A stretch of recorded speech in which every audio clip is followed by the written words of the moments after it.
Hey everybody, we talked about World War II in Europe, and with Germany, now let's look at the Pacific Theater and how things worked out with Japan. So early on, 1942, you see how far the Japanese Empire went. So it covered, everything here is red. So Japan, parts of China, parts of what is now Thailand, Vietnam, Malaysia, into the Philippines as well. So that's kind of how much area taken over. And so U.S. lost after Pearl Harbor.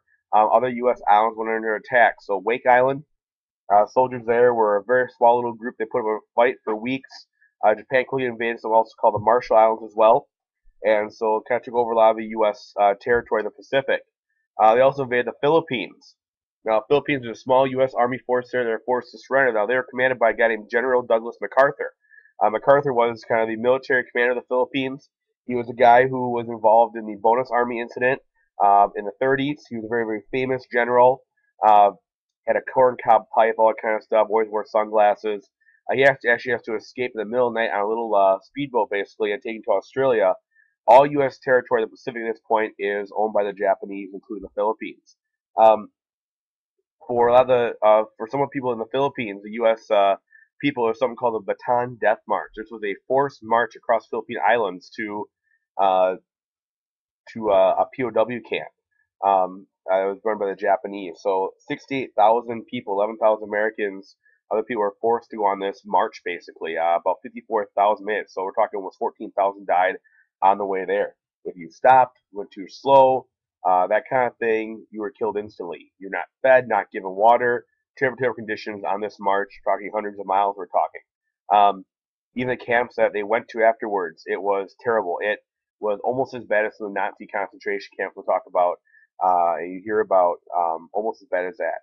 Honestly, survivors don't talk about this much. My history teacher in high school, his uncle was on the Bataan Death March, and he said it was one of the things he would never, ever, ever talk about. That was one of the things that they just never, ever talked about in terms of what happens. One of the things that whenever it was brought up, he would just get real quiet and go away. It was that bad in terms of the treatment given to Americans and Filipinos that were put on this march to POW camps. Now, the big turning point, if you will, here is something called the Battle of Midway. Now, Midway is right here. You can see my little green dot here. Here's Hawaii, Pearl Harbor. Here's Midway. Now, Japan wanted to destroy those U.S. aircraft carriers. Now, they thought they'd be at Pearl Harbor. They weren't there. They got missed. And so, look, trying to attack those those carriers. Now, the U.S. has all the Japanese codes.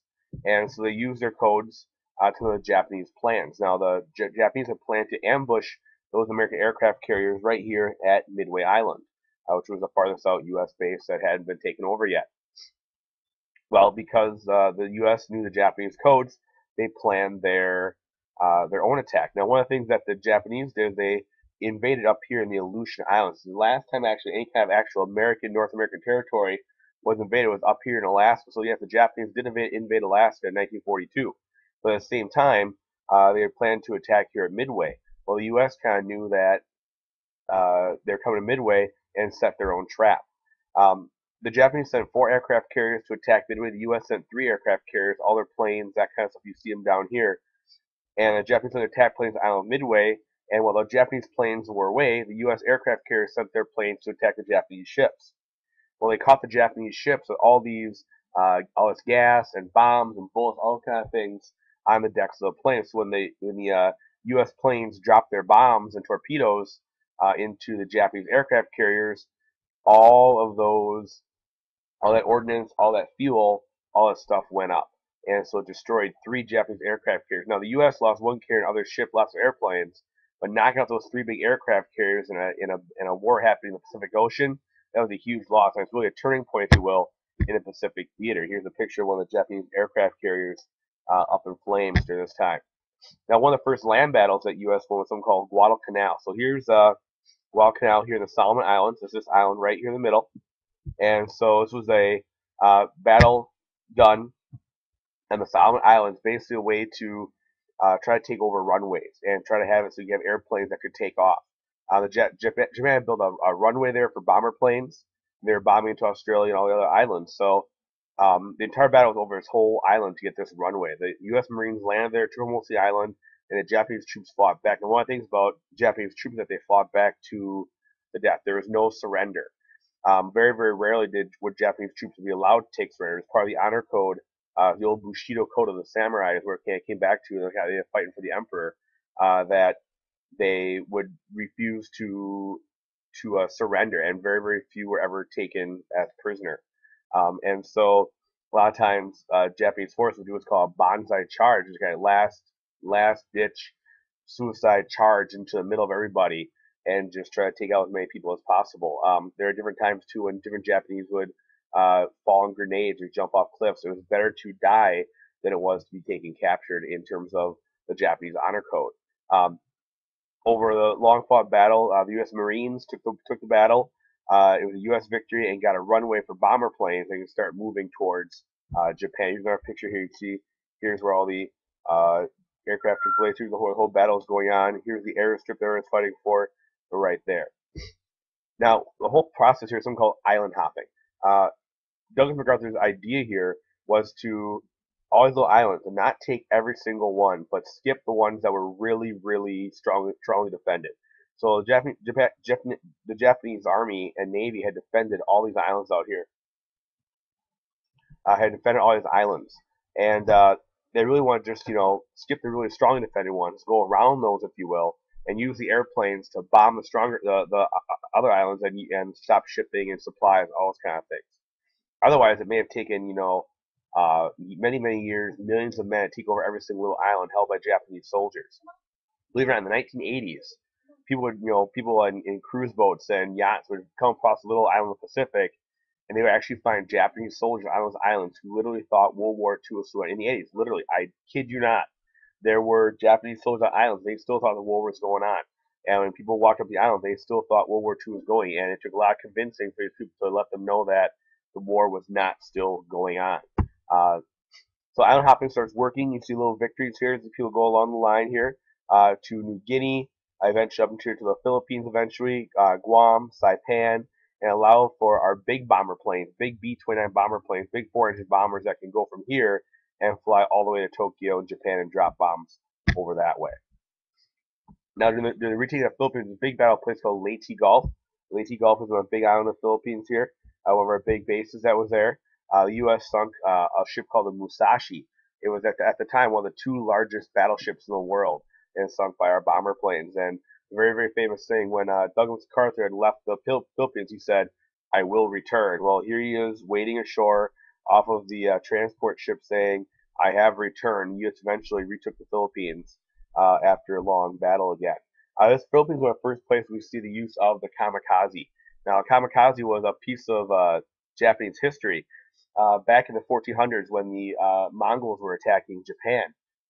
There's a huge, big Mongol fleet moored off the coast of Japan. This big, huge, typhoon came through and just destroyed all the wooden ships. And they call it Divine Wind. Well, the kamikaze in World War II was essentially a suicide plane. A pilot would be chosen to take his plane, load down with bombs and fuel, and fly it into a U.S. aircraft carrier, U.S. battleship, or U.S. destroyer. It was actually considered a great honor to be a kamikaze pilot because you were doing it for the honor of the empire, for the honor of Japan. And so, but these planes wreaked havoc on U.S. ships because there's a lot of damage that was done by these, essentially a self-guided missile into U.S. ships, and a lot of people died because of kamikazes. Now, one of the famous images from the war is this one right here. Is that place called Iwo Jima. Iwo Jima is one of the little islands on the way to Japan. It was Marines tried to take over the island. The reason was because it would give a base that was close enough to Japan that our little fighter planes could escort big bombers into Japan. They wouldn't get taken down.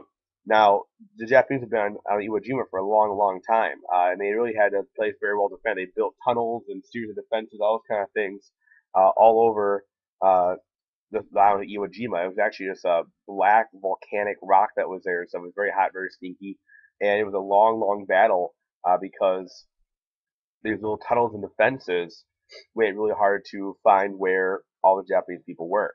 And it's a long time to clear. Eventually, they take over. It's called Mount Suribachi. There's a big mountain on Iwo Jima, and it's a very, very famous picture here of the flag raising. They made a movie about it a couple years ago called Flags of Our Fathers. In fact, one of the guys in here is from Wisconsin, actually, up in Antigo, Wisconsin, where this person's from. And they actually did this flag raising twice. They raised it up first so the ships out at sea would see the American flag, and they actually had to take it down, give it to a general, and do it all over again. and now that's the Marine Memorial now in Washington, D.C. Another battle was called Okinawa. It was the first time that battle took place on what was the then original Japanese soil because of that stepping stone to Japan. Now, once again, a lot of Marines, we're talking thousands, died in this attack because very dug in and it's very hard, very heavy to defend it. So you kind of see a trend here that every single island that the U.S. is trying to take, more and more U.S. Army and Marines end up dying. More and more ships are destroyed by planes, other ships, and kamikazes. And so one of the things that we do is we actually use firebombing in Tokyo, Japan. Now, a lot of buildings in Japan, Tokyo, are light, made of wood, paper, and they use those kind of things. They're building very light wood because of the climate in Tokyo. And so we drop what we call incendiary bombs. They're basically bombs with jelly gas and they would explode into fire. And actually it created this big firestorm that basically wiped out the city of Tokyo, destroyed tens of thousands of people. Any building that wasn't made out of stone was just ripped away. And there was actually more people died in some cases in the firebombing of Tokyo than the nuclear bomb attacks later on. Now, one of the things that we were working on during this project was the Manhattan Project, which was the project to create the atomic bomb. And all different scientists worked on it. Enrico Fermi, Albert Einstein's ideas were involved in it. There's work being done in Chicago, all over the place. But the guy put in charge was a guy named J. Robert Oppenheimer. This guy put in charge of this. And they worked out two places. One place is in Tennessee, where they made the nuclear material to make the bomb, and the place that actually built the bomb and the testing was in Los Alamos, New Mexico. And they tested the bomb. This is actually the test bomb here. It's called the Gadget. It was literally held together with Scotch tape. And they tested this bomb out, and the bomb literally turned the desert into glass. It turned the sand of the desert into glass. It was that powerful bomb actually. And so eventually we have two operational bombs: Little Boy, a uranium bomb, and Fat Man, a plutonium bomb. And these bombs were then taken and sent to the Pacific to be used in Japan if necessary to help speed up the process of making the war. The idea here was that dropping atomic bombs might make the Japanese surrender. And what they needed was an unconditional surrender from Japan. There are different things on the table. We'll talk about this on Friday about how Japan would surrender in the war. But the U.S. wanted unconditional surrender, and they would cease everything. And so the A-bomb was a way to was a way that Harry Truman said we're trying to force that issue. On August 6, 1945, we dropped the bomb Little Boy from a plane in Enola Gay. Colonel Paul Tibbets was in charge of that. And here's a picture of the bomb, dropping the bomb. They actually targeted the bomb where two bridges cross. And the bomb actually exploded like 5,000 feet up. But the force is enough to level whole areas of the city. I'll show you guys just how powerful these bombs are in class on Friday. Like 50,000 people died instantly. At that point, many more later on died of radiation, the burns, those kind of things. 2 days later, the city of Nagasaki is where the plutonium bomb Fat Man is dropped from a B-29 named Boxcar, and where 20,000 people died instantly since most of those people are evacuated the city. Over time, about 120,000 people die from radiation, burns, all the other kind of things that happen. Eventually, the atomic bomb, all those kind of things. The idea is forced. We see VJ Day happen, August 15, 1945, the famous kiss that takes place in Times Square here. Japan surrenders on the deck of the battleship Missouri in Tokyo Harbor, ending World War II with an unconditional surrender. Say they give up totally, and that they had to agree to certain things for the U.S. coming and taking over and making some changes in Japan, that kind of stuff. Japan had to agree to a lot of things like not having a military, allowing U.S. military bases, lots of things like that they had to agree to. There was a lot of celebrating as part of the war. Remember, with every war comes destruction. So lots of Europe, London, Japan, the Pacific, China, etc. is destroyed. Talking grand total dead because of World War II, guys, is 72 million. Okay, and that's in terms of both the civilian and soldiers that died as a part of the war. We'll talk more about the death toll, the total toll later on, guys. Thanks for checking out the Pacific. We'll talk more about this in class on Thursday when these are due, and we'll debate if we should drop the atomic bomb or not on Friday. Thank you very much. We'll talk to you guys later.